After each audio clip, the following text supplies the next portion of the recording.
real quick. Out here at what used to be Penny's Daycare. No longer Penny's Daycare, but Beautiful Beginnings Learning Center. My last video I recorded, I was showing that my last location I worked at was right over there at what was called Peloton. I was installing the bikes and putting them in people's homes and stuff like that. But now, pretty much since 2021, 2022, the Most High outright just said, listen, buddy, you're not working on the plantation no more. I got to work for you to do. And I came to this location because one of the last times that I actually went to work at that job, my auntie who used to own what was Penny's Daycare at this location, she gave me a call on Facebook, left me a message, and also I recorded the message that I, received from her on my way home. Not on my way home. On my way to the work job, to the work site. Here, listen, I literally recorded a conversation that we had, or at least she had with me. Just letting me know, listen, buddy, you must actually tell your testimony or your life story, bro. These are the things that's going to help free people outright. The scriptures tell us outright, if you acknowledge the Most High in all your ways, He will direct your paths. That's what she was telling me. But she also was telling me that it was like she had a dream about me. You know what I mean? So at the end of the day, I haven't seen her in a minute, but I'm actually doing what she said. I'm acknowledging the Most High in all my ways. I'm putting stuff out there. As far as me telling my story, listen, I've told majority of the story, but now today, this is where I tell the back end of what happened after, which was, the worst time of my life. I ain't gonna lie to you. What happened after my mom Dukes died. And then basically, 7, 8 months later, my dad marrying, honestly, her sister. Like I said, Penny's Daycare location, but yeah.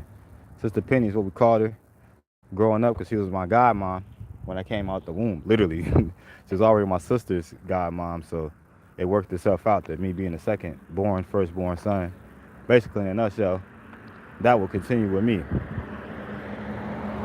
And it wasn't until 2005 that she became my auntie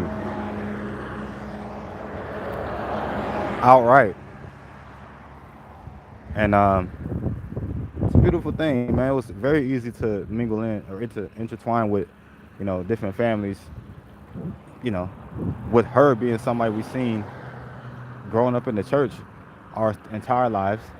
Her brother was in the church too. She had like a couple of people that was in the church that was a part of her family over the years. So, when we heard like, yeah, Dad gonna marry Sister Penny's sister, shoot, we was like, well, she might be nice. Who knows? Dad talking to, Sister Penny's sister. We was like, bro, hey, she might be nice. And that's not to say that she wasn't nice, at some point in her life, but, what happens is over life and time, we go through things and it changes us. All right. We, take on different spirits who we, when we deal with certain people, man. It's ridiculous. Especially if you go through certain abuse and trials, you take on spirits. If you ain't focusing on, fasting and praying on a regular basis, you're going to get swept. Straight up. But I don't know what she was doing back then. I know for sure, though, we went through hell when they got married. From the moment they got up to Minnesota, things switched up. Immediately, folks was switching up how the house was looking on the outside and on the inside, which is a normal thing. Of course, a woman comes in, she, shows her, basically her skills in decorating. And this sister was actually very good. She still is somebody that be doing interior decorating. So she's pretty good with that. But still, Mom Dukes had just switched up the outside of the whole crib with the landscape and all that. But they came right away and switched that up. Any picture that we had of her, that picture I was saying in my other video that Sister Melanie Passmore ended up creating for us. You know, after Mom Dukes died, she made a picture of her when she was like 19 or 20. A dope drawing. Like literally. That picture was hanging up in the crib before Chanel came in, and then she snatched that thing right away, taking that thing down. It's ridiculous, but it is what it is. Maybe she didn't want to see, you know, a picture of my dad's ex-wife. Well, you know, unfortunately she's not here. She was dead, but it's just a thing, man, for women. The abuse, though, I say it really started with just, you know, the whoopings and stuff that we got. Before Mom Dukes died, we never got whooped with extension cords. After Mom Dukes died, when Chanel came in the picture, she introduced the extension cords to my dad. And shoot, he would whoop us with it at first, but then he gave all authority to whoop us to her. Because he was always working. All right. So my ninth grade year, I remember pretty much because mom died just before my eighth grade year. And the entire eighth grade year, Chanel wasn't like living up here in Minnesota. But after the eighth grade year,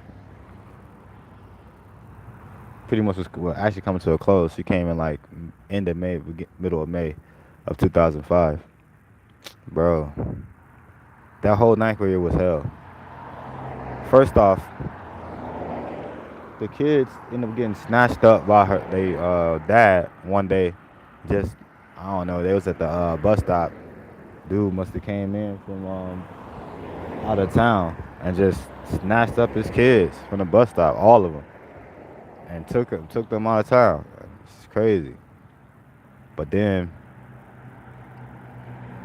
basically, in a nutshell, for like 2-3 months, I'll say about 2 months, they was fighting in the courts to try to get the kids back. Ended up getting the kids back, but during that time, Chanel, she was peaceful. She was doing everything right. Her mom, who they call Big Mom, R.I.P. to her, and her granddad, also, not her granddad, her dad. Literally, they came up to live with us for a good minute. Oh my God, it was some of the best food, best cooking we could have ever gotten. Cause we was already getting used to not eating like regularly like we used to. I mean, order was needed when you got a whole bunch of kids, but to the point where people were actually not eating at nighttime because of the way they walked up the stairs or something like that, that's just ridiculous. That's the type of stuff that we had to endure. Primarily my younger brothers, though, Antoine and Antonio. They walk up nervous because they getting yelled at just for being, you know, kids, for real. I don't know, man. It's just weird, bro. If you don't walk up the stairs with confidence, you're going to get told to go turn around, and you basically don't get a chance to eat a lot of the nights. It's just sad. And the problem was, every time we would eat, all we had people doing was looking at us eat, watching us eat, and making fun of how we ate. Outright. You know, why you holding a fork like that? Why you standing like that? Why you doing this like that? And Chanel, a lot of times she would be in there with us eating, watching us eat, and shoot, you get joned on, she'll laugh, and she'll do the joning a lot of times. You know what I mean? It was just tough. And this is for, you know, times where we were trying to eat dinner as a family. Remember a lot of nights, even, you know, if I didn't eat, shoot, I made sure I found a way to eat. Because I'd sneak up the stairs and make me a sandwich or something like that. I'm sure they did some of these same type of things, but they couldn't get away with the things I could get away with. But I was not playing. Bro, I'm going to make sure I eat, bro. So, when it came down to the abuse, it really fell on my sister probably the hardest because she literally, bro, this girl, at one point, she was pretty much what I call or we call Cinderella of the crib. Cause she had to do all the cleaning and all the chores on the inside of the crib. Meanwhile, I was, the slave outside, outright, just a slave. Cause literally, these dudes will have me go cutting all the grass, pulling up all the weeds, you know what I mean? Going to the store, washing the car, right? I'm doing all these things. Meanwhile, I got stepbrothers who one is older than me and one is a year younger than me. I'm the one going to the store in the rain, sleet, snow, and all that type of stuff. It didn't matter. Outright on a bike, middle of winter in Minnesota. You know how cold it be getting here. But see, I didn't care because I still found a way to make sure I was eating good. Folks want to have me go to the store. Outright, folks couldn't, you know what I mean, eat when they came back. Like it's just crazy. But I said all that to say that the abuse for me from like the middle of ninth grade up until basically the end of the summer of 2007. What was it? 2007? Yeah, 2007. Listen, bro. They had my tail sitting there in the laundry room every day. I'll come in from school. I gotta go straight to the laundry room, sit in the laundry room. Why? Because my grades wasn't up to par. And my grades wasn't up to par because folks was going through hell at the crib. So I was skipping school, all type of stuff, bro. I wasn't like doing no crazy stuff like smoking weed, you know what I mean? Dealing with women, laying with girls and all that type of stuff because we weren't allowed to have girlfriends or boy. My sister couldn't have a boyfriend, and my brothers and I, we couldn't have girlfriends. Outright. But yeah, man, folks had to be in the laundry room every day. I got friends that I'm sure they'll remember this, and they'll be like, bro, I remember coming over to rap, you know what I mean, with your older stepbrother, Keith, and all of a sudden, I'm looking at you in the dang laundry room, just sitting there. Folks, I couldn't even draw. I remember, like, bro, I was in there drawing. I was drawing some, Dragon Ball Z stuff or whatever I was drawing. You know what I mean? And this lady was like, yeah, you can't draw. I'm like, bro. So I got to sit in this laundry room from the time I wake up in the morning on the weekends, before 8 o'clock hit, you better be out that bed and in the laundry room. Up until the time it's time to go to bed at night. Outright. This is every day. Literally it was an extended period of time. We're talking at least towards the halfway through my ninth grade year. Right? Up until, like I said, the end of the summer of 07, which was leading to my 11th grade year for real. Like, folks, stay grounded. I barely could do anything. And that's because of the grades for the most part, though. I ain't gonna lie. But it is what it is. Once they left, my senior year, all I was doing was getting straight A's, right? I ended up graduating, getting my trade in carpentry.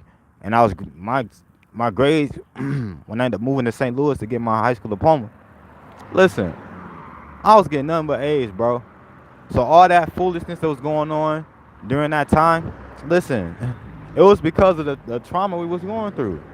This lady, listen, and the thing is, even when I did have the bad grades, this lady will take my report card, and the day we got our report card, she will host a fish fry. Literally, host a fish fry, have folks come over from the church, open door. Some folks will come over from the church and be laughing. Outright, some of her friends. I forget the sister name. I think it's Sister Tara. To this day, man, Sister Tara, I forgive her and all that because, she was a young woman too. She didn't understand what was going on, especially in this world. We, to the pure, all things are pure, man. A lot of times you think it's sweet. but it really ain't. We were going through hell up in there, man.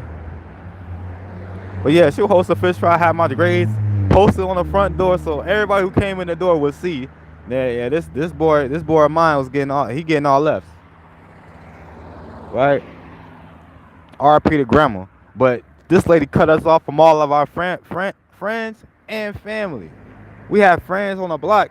Listen, we couldn't hang out with them no more. And our family, like my grandma, she will only let me call her. Literally, she will only allow us to call her, or at least me, when I got all F's. Oh, right. Hey, call your grandma. Tell your grandma how you doing. Tell her, you getting these F's. Plus, I'll get a whooping. So I was getting whooped too for getting the F's too. So I mean, don't let that be something that I don't mention. Right? I definitely got whooped for it. Right? But I'm like, bro, why is it this thing where folks think that they could just do what they want to do to people? This woman was so deep with her envy and hatred when it came down to us. She even rubbed some foolishness on my sister's face, bro. I'm gonna put it like this. My sister was going through her monthly cycle. I told you, she's like the freaking Cinderella of the crib, so she had to clean up all the time.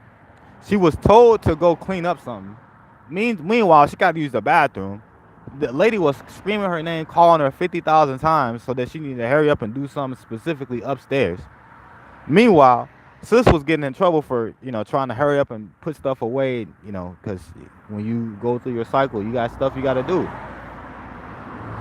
But when you're getting pressed and called, you don't have time to really do what you got to do for real. So she ain't had time to really clean up everything she needed to clean up, put things in the right place.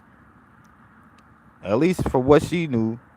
I bet you she regret, because immediately, once she called her to go upstairs to do whatever she wanted to do, she sent her sons to go look in the bathroom to see if she cleaned up stuff the right way. And it's like, dude, why are you screaming folks' name if that's what you want? She come downstairs after they tell her, like, yeah, she left this here, she left this there, or whatever it was. She takes the pad, the dirty pad, and rubs it in my sister's face.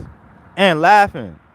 My stepbrothers, they looking like, bro, some of them are laughing. Me personally, thing is, if you didn't laugh, you was gonna get whooped. And I didn't laugh. Like, I don't believe I laughed. I believe I just was looking like, bro, what? Listen, it was like we were slaves up in that thing. Folks was getting whooped all the time. Folks was getting put into corners. Folks, as my little brother, he had to deal with getting put into the corner. Being a 5-year-old, for whatever he was doing. Primarily sleeping in the bed after 8 o'clock in the morning. Yeah, get up, go sit in the corner. Or coming upstairs the wrong way. Asking for food the wrong way. Yeah, go sit in the corner, stand on one foot. Like, bro. My brother Antoine, they used to say he was retarded. Of course, the kids was joning, but the mom, for the stepmom to be doing that, it was ridiculous. Calling this bro slow and retarded all the time. And he actually has autism. He was born with autistic. Outright. But he's high functioning, but still he's autistic. So he's to himself anyways. And you just sitting here calling folks out their name on a regular basis, that's demeaning their character over time. Folks is 10 years old, you're getting called retarded and you autistic. It's just utterly ridiculous. The kids, listen, I don't blame the kids, because they're going to follow after their mom. I blame for all of this really Pops, because he's the one supposed to be protecting his kids. And this is the thing that I want to put out there, because we was in church on a regular basis growing up. Like I said, Sister Penny, she was there. She was at the church. Folks used to come to church and be so lively. Very mannerable. Yes, sir. No, sir. Yes, ma'am. No, ma'am. Right? And that's all of us. Myself, my older sister, and my 2 younger brothers. Listen, we stayed out of trouble. And we stayed happy, laughing, joking. Chanel came in the... Even when they first came to visit the church, it was like Christmas time in 2004. New Year's or whatever, bro. Listen, I'm trying to tell you, bro. She had us come in single file line. You know, we usually sat with our friends. I was best friends with the pastor, the bishop's daughter, or the bishop son, not daughter. Brian. Listen, I used to sit with them all the time. That switched up. We had to sit with each other, all 9 of us. She had 5 kids. My dad had 4. We all had to sit on the same freaking pew downstairs, looking stupid. It's ridiculous. Every week, come in single file line, sit our tail down on a pew. Don't talk to nobody. We couldn't talk to nobody. Our mom just died. She was one of the main ladies up in the church doing the work, a prayer warrior outright, on an intercessor team and everything. When we had all night prayers, she would host the prayers. She would pray all night. When it was an all night prayer time, folks would spend the night in the church praying. This woman is immortalized in the church. I don't know if it's still there though, but listen, at one point, they took everybody who died in the church and put them on a plaque. She was one of the first 3 people that was up there, immortalized within the church. We hurt children. We coming in every week. We ain't saying nothing to nobody. Heads down, just silent. My dad act like he couldn't see what was going on with us. And then it took my sister to run away to our other godparents' crib after we already lost the crib on Xerxes. Literally. The 3008 crib, we lost that one. And then, you know, we ended up going to a spot on 63rd. And literally, my sister had to run away from the crib, bro. She ran away from the home. Literally, it was like in the middle of the night. She had just got whooped up for something. Bro, she went to my godparents' crib, and all of a sudden my dad wanted to act brand new like he didn't know what was going on the whole time. Meanwhile, my sister, my brothers, we all talked to him individually whenever we had an opportunity to sit in the car with him and let him know what was going on. There's no excuse. I know my younger brothers did. And then on top of that, both of them had incidents in school where the school reached out. Like I said, my brother was sick. He was getting sick. He was losing weight.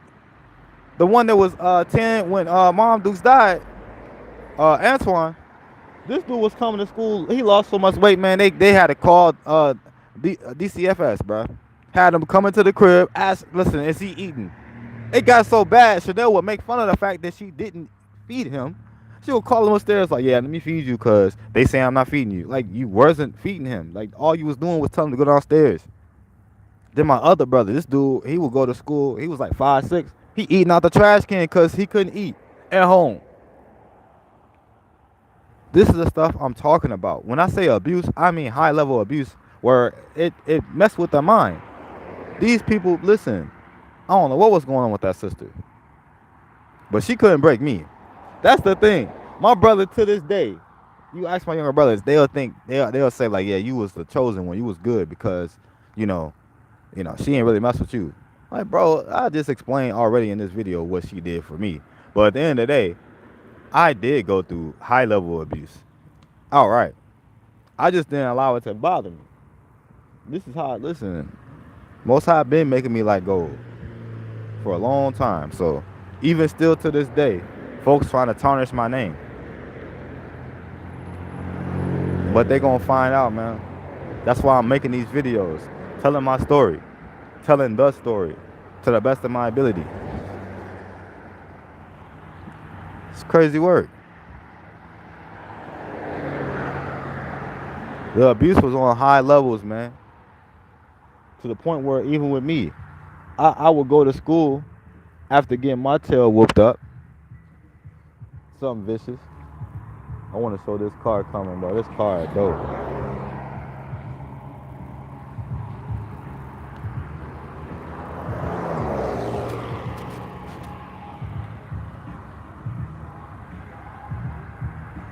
And they jamming.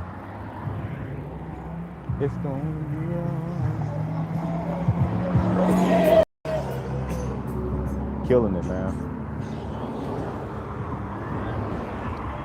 definitely ready to go though. I don't want to take too long with this video. But like I said, the Chanel days was the worst time of my life. That's when I first entered the Twilight Zone. So losing grandma, it hurts. But losing my mom, that's when I first entered the Twilight Zone and everything in this earth was never the same. All right. Mom Dukes protected us from this foolishness of this world. She prayed for us all the time. I wake up middle of the night, see her praying 2, 3 in the morning. Outright. For her kids. So I'm not trying to hear it. Like Chanel, I hate to say the name. And this is the thing I want to put out here too. Regardless, I forgave this sister and her children. Outright. So much so, I went and actually stayed with them when I went to St. Louis to get my freaking high school diploma and my trade in carpentry. I stayed with them on 2 separate occasions. I think I visited 3 times. Outright. Like, bro, folks was like, bro, I forgive you. I spoke with Chanel. Even after that, when I came to move in Minnesota, I had conversations with her. Folks forgave this sister. But at the same time, like, it's a thing where a lot of us, as far as my siblings, folks are affected by this. Me personally, I'm not, because I got the Most High, Ahaya, Ashar Ahaya, as I am that I am, in ancient Phoenician Hebrew, and his son, Yeshaya, which most call Jesus Christ. I got him. I got the Ruach Kodash, the Holy Spirit, in the ancient Phoenician Hebrew. Listen, I got the Holy Spirit in me. Like, bro, I'm good. And I've been, good. Even before I found the name of the Most High in 2016. 2015. At the end of 2015. But I ain't start following, like, the holy days and stuff like that until beginning of 2016. Passover. All right. But yeah, man. Like I said, bro. I wanted to come here because the Most High he's brought me through so much. And I believe that, telling this story could lead to something, man.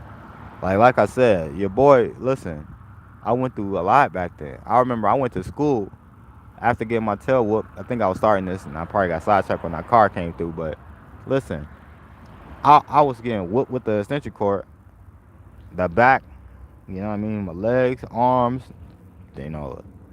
back of the neck, dang near. Like, bro, folks was getting smacked up so bad that I went to school and I showed my counselor. And my counselor, she literally was like, yeah, all right, well, because of the law, I got to tell this to the DCFS. They end up coming to the, before that happened, though, they end up calling my parents. And my dad, listen, Chanel, before she called my dad, she was like, yeah, you trying to get me out of here. If anybody gonna go, it's gonna be you. This is what she was telling me. This is my 10th grade year. If anybody gonna go, it's gonna be you, right? Listen, this lady, literally, my whole 10th grade year, she was on one with me. Really, it started in my 9th grade year.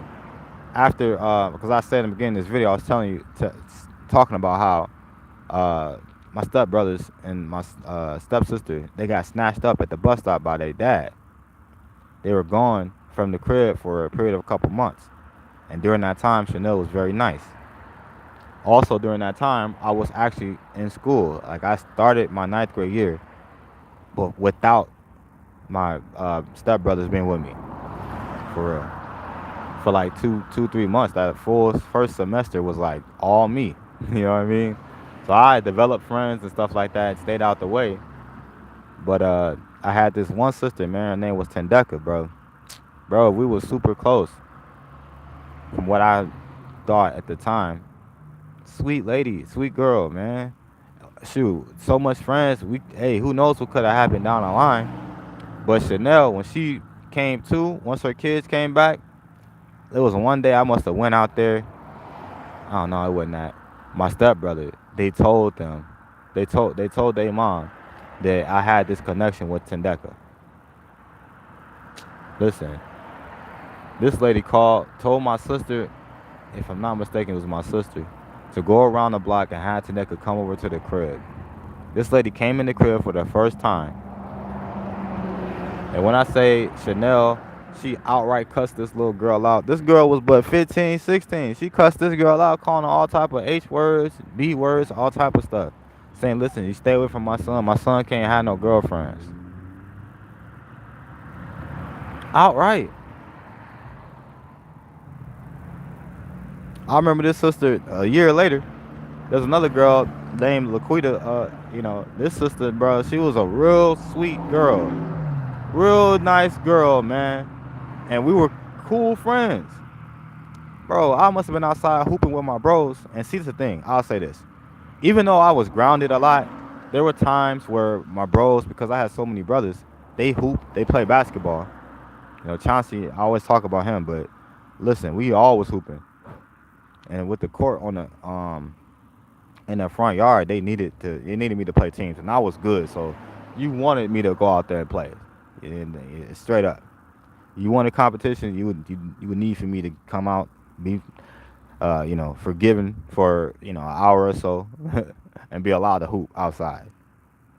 So they did ask their mama on my behalf if I can hoop with them, or even sometimes even play the game. Like I was that dude, cold at a lot of games, and it really wasn't fun without me. And I'm not trying to say I was the life of the party, nothing like that, but the fact that you have competition, you would like to at least play with that. But look at this squirrel. Let me see.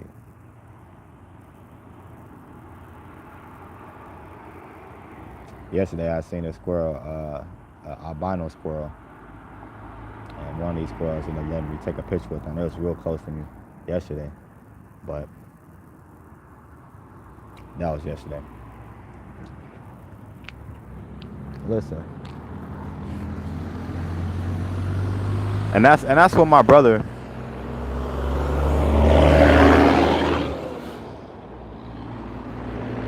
And that's where my brothers get that from, where they say, "Oh, you was the chosen one.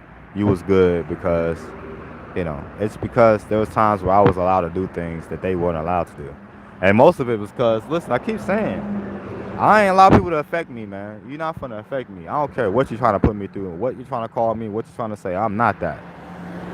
Period. And that goes today, bro. Like, there's so much going on. The Most High is like showing me so much. There's nothing that the enemy can do. I don't care who you are in the world. The scriptures let you know. The righteous, they're going to have enemies. David talk about that all the time in the book of Psalms. These different enemies that come against him. They come against the righteous, man.